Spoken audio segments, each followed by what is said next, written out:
என் ரத்தத்தின் ரத்தமான உடன்பிறப்புகளே, மலையாள திரையுலகில் சூப்பர் ஸ்டார்கள் இருந்தாலும் கூட, கன்னட திரையுலகில் சூப்பர் ஸ்டார்கள் இருந்தாலும், ஹிந்தி திரையுலகில் சூப்பர் ஸ்டார்கள் இருந்தாலும் கூட, அதே போல தெலுங்கு திரையுலகில் சூப்பர் ஸ்டார்கள் இருந்தாலும் கூட, தமிழ்நாட்டில் இருக்கின்ற நடிகர்களைப் போல முதல்வர் மோகம் அவர்களுக்கெல்லாம் இல்லை என்றுதான் சொல்ல வேண்டும். தேர்தலில் பங்கு பெற வேண்டும், நலத்திட்ட உதவிகளை செய்ய வேண்டும், முதலமைச்சராக நாற்காலி பிடிக்க வேண்டும் என்கின்ற ஆசை அந்த மொழிக்காரர்களுக்கு இல்லை. ஆனால் தமிழ்நாட்டில் இருக்கின்ற பல நடிகர்களுக்கு அந்த ஆசை இருக்கிறது. காரணம், புரட்சி தலைவர் எம்ஜிஆர் தான்.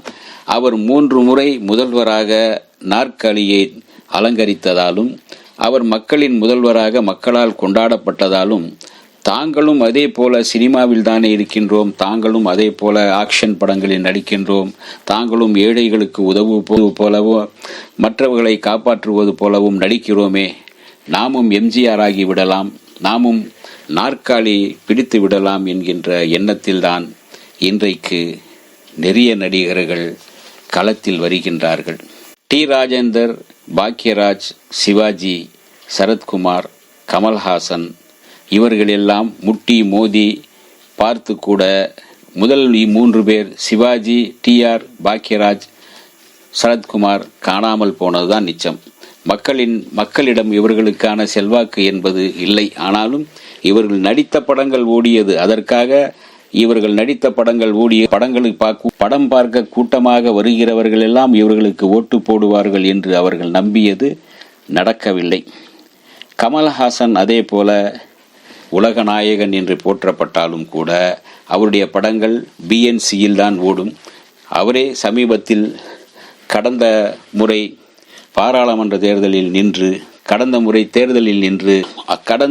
தேர்தலில் நின்று அவர் தோற்று போனார். ஏன், அவர் கட்சியில் இருந்த யாருமே ஜெயிக்கவும் இல்லை. விஜயகாந்த் மட்டும் தனியாக அவர் எம்ஜிஆர் பாலிசியில் செயல்பட்டு எம்ஜிஆரை தன்னுடைய ரோல் மாடலாக எடுத்துக்கொண்டு மக்களுக்கு சேவை செய்தும், அவருடைய ரசிகர் மன்றங்களையும் எம்ஜிஆரை போல கொஞ்சம் அழுத்தமாக அன்பான ரசிகர்களை பெற்றிருந்ததால் அவரால் அரசியலுக்குள் வர முடிந்தது.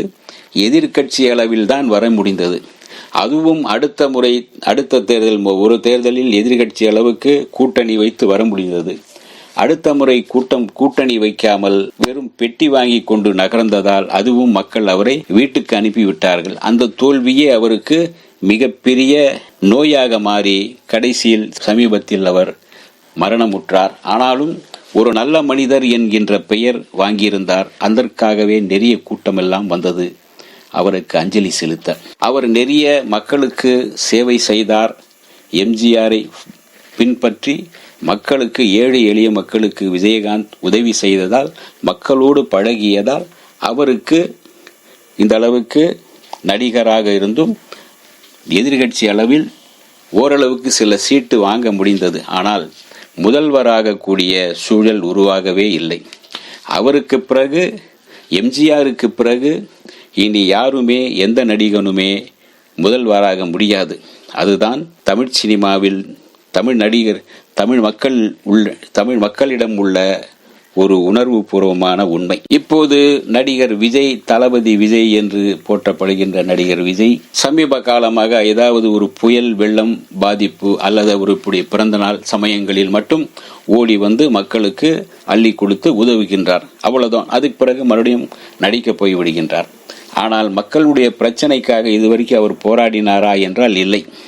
450 ரூபாய் விற்பனையாகி கொண்டிருந்த கேஸ் சிலிண்டர் இன்றைக்கு 2000 ரூபாய் ஆகிவிட்டது. அதை பற்றி அவர் போராட்டம் பண்ணவும் இல்லை, அதை பற்றி வாய் திறந்து பேசவும் இல்லை. அவருக்கு என்ன 100 கோடி ரூபாய்க்கு மேல் சம்பளம் வாங்குகின்றார். அது அவருக்கு ஒன்றும், அந்த கேஸ் சிலிண்டர் விலை ஏறினால் என்ன, 60 ரூபாய் இருந்த பெட்ரோல் 200 ரூபாய் ஆனால் என்ன, அவருக்கு எந்த கவலையும் இல்லை. 100 ரூபாய் ஆனாலும் சரி, 200 ரூபாய் ஆனாலும் சரி, அவருக்கு எந்த கவலையும் இல்லை. மக்களை பற்றி கவலைப்படவோ மக்களுக்காக போராடவோ முடியாத அவர். ஆனால் அது படங்களில் நடித்தால் தானே கோடிகளில் சம்பாதிக்க முடியும். அந்த எண்ணத்தோடு சமீபத்தில் புயல் வெள்ளத்தில் பாதிக்கப்பட்ட தூத்துக்குடி மக்களையும் திருநெல்வேலி மக்களையும் சந்தித்து அவருடைய நிறைய தாராள மனதோடு உதவி இருக்கின்றார். அவருடைய உதவியை பாராட்டுவோம், வரவேற்போம். அதுவும் எதற்காக இந்த உதவியெல்லாம் செய்திருக்கின்றார்? அதை ஓட்டுக்களாக அறுவடை செய்ய வேண்டும், அடுத்து முதல்வர் நாற்காலியில் உட்கார வேண்டும் என்ற கனவோடுதான் இந்த உதவிகள் செய்தார். இவராக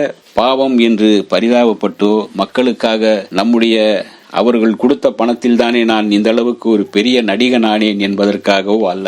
ஓட்டு அடுத்த தேர்தலில் நிற்க வேண்டும், ஓட்டு அறுவடையை செய்ய வேண்டும், முதல்வராக வேண்டும் என்ற கனவில் தான் விஜய் இந்த உதவிகள் எல்லாம் செய்தார். அது மட்டுமல்ல, சென்னை நகர மக்களும் நிறைய வெள்ளத்தில் பாதிக்கப்பட்டார்கள். அவர்களுக்கு அங்கிருந்து வந்து இனிமேல் உதவுவாரா என்ன தெரியவில்லை. சென்னை நகர மக்களின் ஓட்டும் வேண்டும் இல்லவா?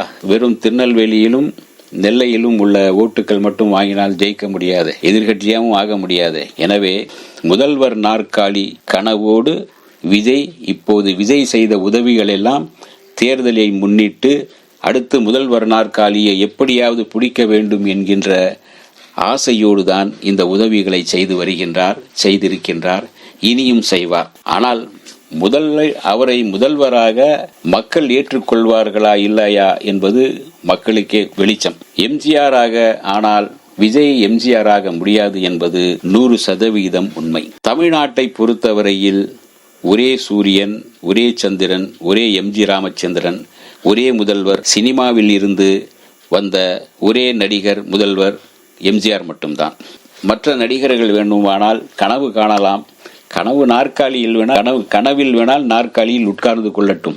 இந்த வீடியோ உங்களுக்கு பிடிச்சிருந்தா லைக் பண்ணுங்க, ஷேர் பண்ணுங்க, கமெண்ட் பண்ணுங்க, சப்ஸ்கிரைப் பண்ணுங்க, மறக்காம பெல் ஐகானை கிளிக் பண்ணுங்க.